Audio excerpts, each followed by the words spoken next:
Okay, good afternoon. Thank you for joining us for this panel. My name is Nada El-Sawi. I'm a Cairo correspondent with the national newspaper, which is based in the UAE. We have, for our panel today, Electrifying Everything, Getting the Policies, Technologies, and Finance in Place to Electrify the Road to Net Zero. So we have on this discussion, to my left, Rob McDonald, who is the Managing Director of Transmission at SSEN. Right. He was previously the Managing Director of Corporate and Business Services at the organization across the group. And then we have Ron Benioff, the Manager of International Programs at the National Renewable Energy Lab in the US.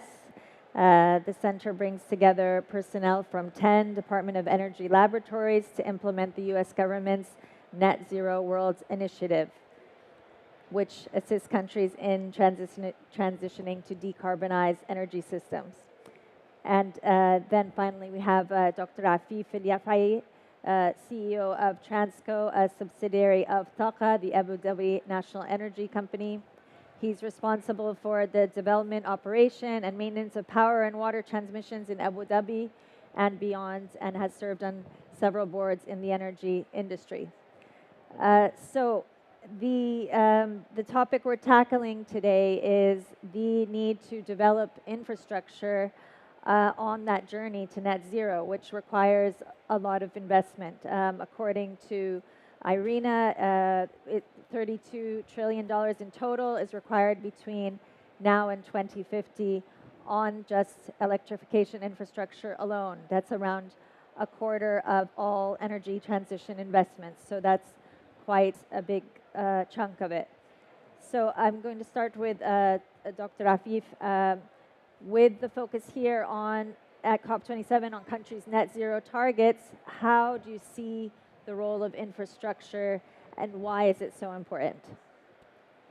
Thank you, Nada. First of all, thank you, and it gives me great pleasure to be here sharing this panel with the esteemed panelists. I think to start with, electrification is key to the energy transition. And multiple sectors, specifically the transportation and the real estate industry, are going through this transformation.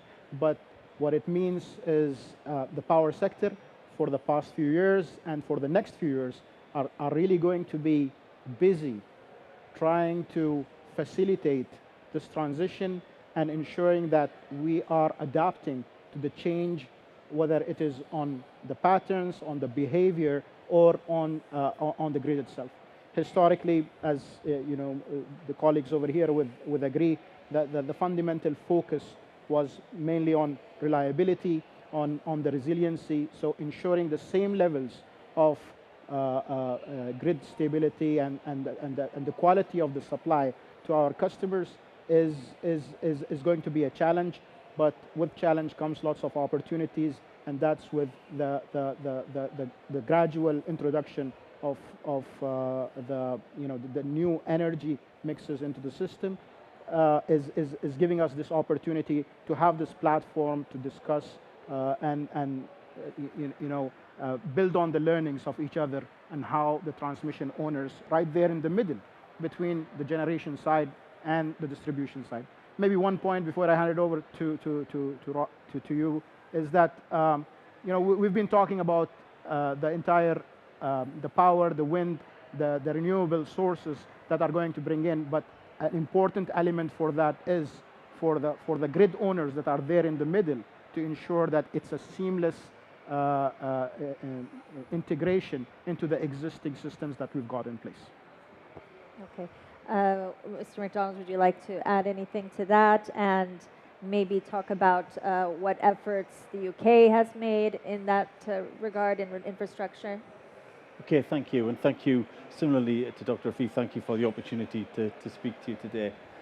So look, I look after the transmission business in the north of Scotland. We're a £4 billion asset business facing huge growth, absolutely huge growth.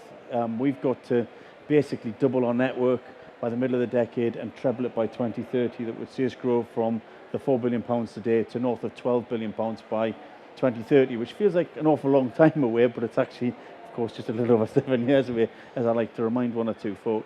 So huge challenges. I think in answer to your question, the UK's experience with infrastructure has been mixed hitherto. We've tended to neglect networks. I think this is true in a lot of jurisdictions. We tend to assume that when the wind farms are ready, that the network is going to magically appear, and the politicians, again, and I don't think the UK is unique in this, have tended to ignore the length of time it takes to take projects from development right through to consenting and ultimately tendering and construction. I am pleased to say, however, that latterly I think that penny's dropped, that that's not going to deliver the growth that I've outlined. So we saw in the UK a publication called the Holistic Network Design, HND, not my acronym, it was a colleagues at National Grid's acronym. But basically what that is a plan through to 2030. And it sets out the network development we need to deliver by 2030. And that, we're hoping to get that approved in the next few months, certainly this calendar year. And if we can deliver that, that will be a huge step forward in terms of setting out a firm plan, and it just changes the way we can approach network build and network design. We can industrialize the process rather than having this slightly transactional project by project approach we've had hitherto. So pretty mixed up until now has been the UK experience, but there's light at the tunnel with this new HND. And that's coming when, you said? So that's it's out for consultation with our regulator Ofgem and is due to be published, I'm told, before the calendar year. So hopefully December time you will see that publication and you'll see that plan. And that plan's not just for us, it's colleagues in Scottish Power and National Grid, so it's a whole GB transmission system, because there's no point me creating a 3-lane motorway in the north of Scotland for it to turn into a B road further south. This is a holistic plan for the whole GB market. Great, okay. And Mr. Benioff, let's talk about the U.S.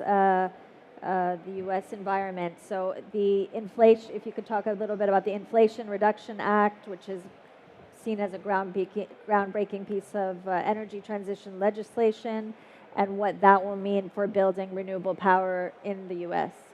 Yeah, thank you, and appreciate the opportunity to be here. Really exciting to have this discussion on these critical energy transition issues and to be learning together. So the Inflation Reduction Act, the largest piece of legislation and package of financial incentives in the world, at least that we know of, $400 billion of financing to scale up clean energy technologies in the U.S., is expected to double solar and wind production in the U.S. by 2030, and will help take us to at least a 40% reduction in our emissions by 2030 from the 2005 time frame, where otherwise we were on a path for about a 25% reduction. It does this through a variety of mechanisms. It extends a series of production and investment tax credits for solar and wind technologies in the U.S., but it also adds new technologies who can benefit from these tax credits. Battery storage, hydropower, nuclear energy are added to the mix. It also has special bonuses, 10% bonuses for having clean energy projects in low-income areas, and that will dramatically scale up, as well as extra bonuses for projects that use domestic content. In addition, we have a very active and large loan program that provides low-interest loans and guarantees for projects that the Department of Energy manages. It adds another $100 billion of credit authority for that loan program, so that will help scale up programs. It also creates very large rebates, 50 to 100%, for household installation of heat pumps and other electric technologies, which is both going to decarbonize our system, but also will create more demand as well. So we need to plan for the renewable scale-up associated with that, and as well as incentives for purchase of electric vehicles, $7,500 for a new electric vehicle. So overall, we anticipate a very large impact. Industry is scaling up in a hurry, so much so that at our lab we're losing talent as industry, project developers and others are hiring like mad to respond to the tremendous demand and all of the financing that'll be available. And do you have similar challenges with the infrastructure before all this needs to happen? Sure, yes. I mean, we have multiple challenges. I mean, you can look, Texas and California are both cases.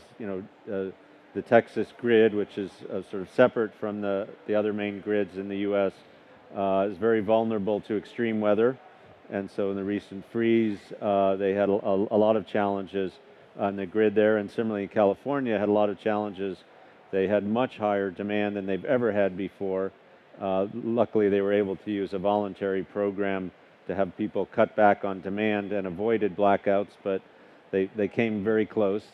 So we have lots of challenges with, because of climate change, we're seeing a lot less stability and higher, and at the same time higher demand during heat waves on the system. So a huge need to build out our transmission infrastructure, to install more storage, to improve interconnection as well across our grids. Thank you. Okay, similarly, Dr. Afif, there was big news coming out of Abu Dhabi where the Environment Agency and Abu Dhabi Department of Energy announced that 60% of the country's electricity will be from clean and renewable sources by 2035. So what is TAQA doing? What are other energy players doing? It's not me. I don't know. Okay. So how are you getting ready to make sure the networks, is this mine or no? It isn't? Okay. To deliver All right. this objective in terms of infrastructure.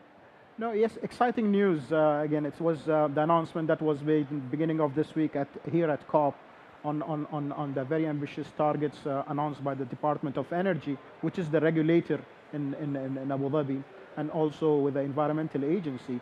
But it syncs, properly with before that, we also had the announcement of TAQA on its ESG strategy. That is also the ESG strategy that is also has got these stretch targets on gas emissions reductions and interim targets to keep ourselves in line with what the UAE's energy strategy. So I think it's an exciting time, and across the past few years has seen the initial steps, whether it was the Baraka nuclear power plant integration, the first in this region into the grid in the UAE, or the large-scale single sites of PV, which we have the Shams power plant, or the new Al-Dhafra PV that is coming online very soon. So this has equipped us with a little bit of a, with knowledge that on what to expect on these ambitious targets that are coming in. Again, the uniqueness of the intermittency of the renewables, and each of them has got its own characteristics and different properties, but it's all coming together with the knowledge sharing that is happening across the transmission and the distribution players along the world. So what will we expect in terms of the role that both TAQA and I think steps has already been taken, but it's with the large scale deployment and the very ambitious targets, it's building upon the learnings that we've got in terms of better forecasting, a lot of multi-stakeholder engagement at early stages, even at stages where the selection of the sites is done while having the end user in mind, while having the best techno-economical kind of solution put in place, rather than being an afterthought of what needs to happen after you develop these energies. So exciting times indeed, Nada. And do you think that's an achievable target? Do you feel optimistic about that? I think I'm quite optimistic. I think I've just mentioned the two PVs, but we're also having a similar shift in the water side of the business. So it's not only the high voltage transmission, but also the bulk water supply, and we're going through that decoupling side of the business to facilitate this transition into the nuclear. We were always reliant on the power side, so we were seeing the deployment. We saw the earlier announcements of moving toward decoupling power and water, and towards the end of last year, we commissioned one of the largest RO plants, 200 million gallons per day. So I think it's ambitious, but it's doable. I think the good thing about it is that the multiple scenarios across the value chain, whether it's from the regulator side of it, or it's from the distribution side of it, the customers, or even the single buyer model that we have over there, it's all in line and having it themed towards achieving those targets by the 2035 and the interim targets of 2030 and 2050 net zero. Great. Okay. To you, Mr. McDonald, the increase in both onshore and offshore transmission networks is a big task. And what are some of the challenges, supply chain challenges, materials that are needed, maybe shortages? Walk us through some of those challenges. Okay, you're right. It's a huge opportunity, but it's also a huge challenge. Given the numbers I said, we're going to double and treble the network in a little over 7 years. So just to bring up some of the things, supply chain, you're right, is a big issue.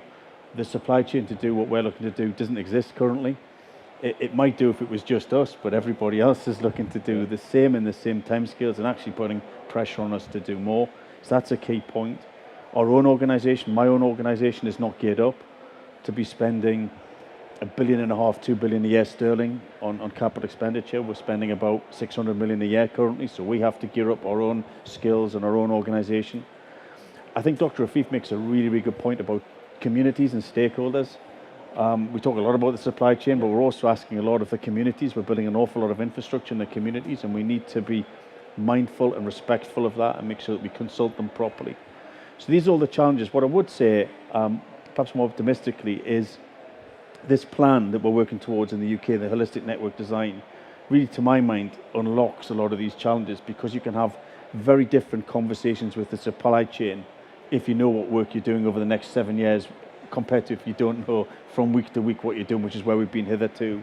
And we can have much more sophisticated and richer conversations with other stakeholders, local communities, and it allows us the confidence to invest in our own infrastructure because we know we've got that investment. So to my mind, if you've got that long-term plan, you can then start to slowly work your way through these very, very substantial challenges, and they're doable.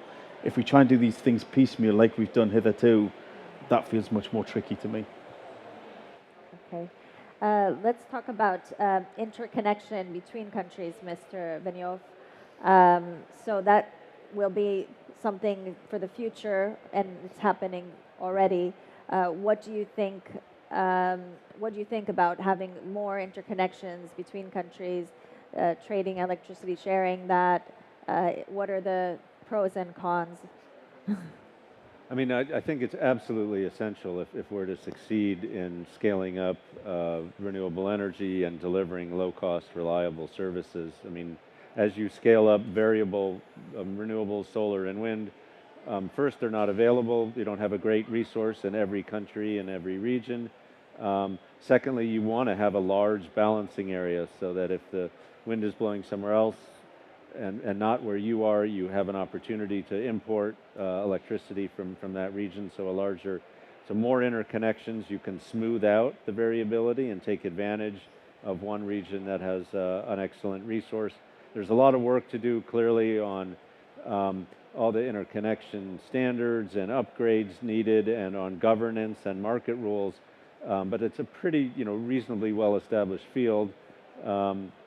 It does require a tremendous amount of coordination. I mean, we've been working very closely in Southeast Asia. There's a big ASEAN interconnection effort to interconnect multiple countries there. A number of interconnections moving forward already with Singapore, Malaysia, Thailand, Brunei, and Vietnam is part of that as well. And what it really allows you to do, for example, Vietnam has a tremendous offshore wind resource. And by having an interconnection into loads in Singapore, for example, they have a much bigger market, and it makes it much more economically attractive to fully develop that offshore wind resource. Now, I'd say interconnection alone, though, isn't, we need to balance the investment in interconnection, and it takes a while. There's a lot of politics as well that happen and a lot of investment that's needed. At the same time, we also need to work on upgrading existing transmission lines and working on upgrading grids overall. We're happy to be part of something called the Global Power System Transformation Consortium, which has brought together the CEOs of the system operators around the world who are at the forefront of managing the highest amount of instantaneous renewables on the systems. So National Grid in the UK, the Australian energy operator, Texas, California, Denmark, Ireland, as well as India, Indonesia, Vietnam, South Africa, a number of other countries. And through that, those CEOs and their staff have identified a whole series of technical solutions. So working on the development of grid-forming inverters. As you go to a large distribution of variable renewable energy systems, you lose stability, you lose inertia on your system. There's new technologies with inverters, smart inverters that can provide that stability. So that's one area we're investing and promoting peer learning. Another is on control rooms of the future that use very advanced analytics and monitoring, state-of-the-art autonomous systems to manage a large number of distributed generators and loads and storage devices. There's also significant work on revising kind of the services that different elements of the grid provide and the services that can be provided through storage, through renewable energy and enhanced stability tools. So I think the investment in those technical solutions needs to come along with interconnection and transmission upgrades. And we invite others, by the way, to join this Global Power Consortium if you're interested in learning and sharing experiences and accessing technical support on these solutions. Okay. Dr. Rafif, would you like to add anything to that? Are you looking into your Gulf neighbors in terms of cooperation on this? I think, well mentioned, Ron. I think one of the things is that, first of all, it starts with the belief on the benefits of interconnections, which proved itself with all the interconnections that are happening, that it adds further resiliency to the operator, to the way we utilize the grid. I think today, UAE and Transco, TAQA, we are connected to the Gulf interconnection with 1 gigawatt of exchange capacity from the Saudi side and 400 megawatts towards Oman. But there are today plans on further increasing and enhancing these interconnections. But along the same lines, we're also looking at interconnection as not going beyond the borders. But recently there was an announcement, a great milestone of closing the financial close of an HVDC interconnection to the oil platforms that ADNOC has got in place, which also will support in getting 30% of the national oil companies' electricity from green sources. So I think we're seeing 8 folds of increase in interconnections around the world. I believe there are certain opportunities in there, but it's based on the previous experience of the benefits of having an interconnection that is paving the way towards these new developments, along with the situation, the geopolitical situation, and the recent conditions. Okay, we'll leave some time for questions, but I'll just ask one more final question to all of you, which is, if you had to choose one thing to prioritize to tell policymakers and investors this is what power infrastructure really needs, what would you say? Okay, so one word: certainty. If you give us certainty, then we'll figure the rest out. That will be my ask of the politicians. I guess one word for me would be flexibility. Invest in the portfolio of solutions that will give flexibility and resilience to your system. I'll still be voting for multi-stakeholder engagement. It puts really the foundation and the pathway to success in the directions we need to go. Great. Okay, well, why don't we open up the floor to questions to make it a bit more interactive? Anyone have a question or a comment?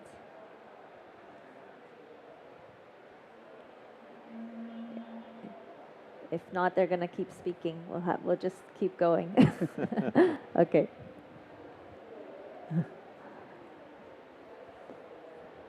Hello.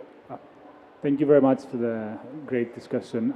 I just want to ask a question on everybody on the panel. Dr. Afif already mentioned the HVDC project that is within the UAE, but do you see this playing a role in cross-country electricity and change?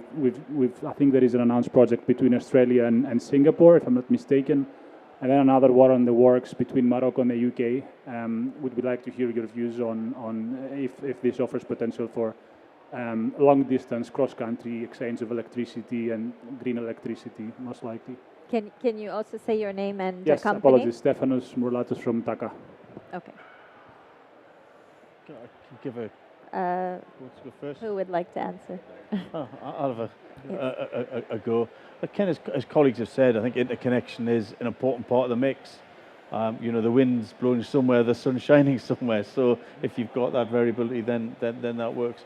What I would say is longer distance, the economics gets a bit more challenging. That's self-evident. So does the economics work? And we've not seen many of them built. And there's a resiliency point there as well. These are long distance cables, an awful long lot that's vulnerable to being hit by ships and Lord knows what. So the economics is important, but in principle, yes, I think they're good. The other thing I would add to colleagues' comments on interconnection is we do have to think about in the context of national security and around reliable partners and those sorts of things, as recent events have somewhat demonstrated. But I think interconnection is part of the story. But kind of the earlier comments are part, but I wouldn't overplay it. It doesn't replace existing domestic infrastructure, existing domestic use, but could complement it in the wider energy transition, would be my view. Yeah, no, I would absolutely agree with it. We have a critical need in the U.S. To scale up the capacity of our transmission lines, including high voltage lines. We have tremendous, for example, wind resource in the Dakotas and in the Midwest that we need to move to the coasts, out to California, for example.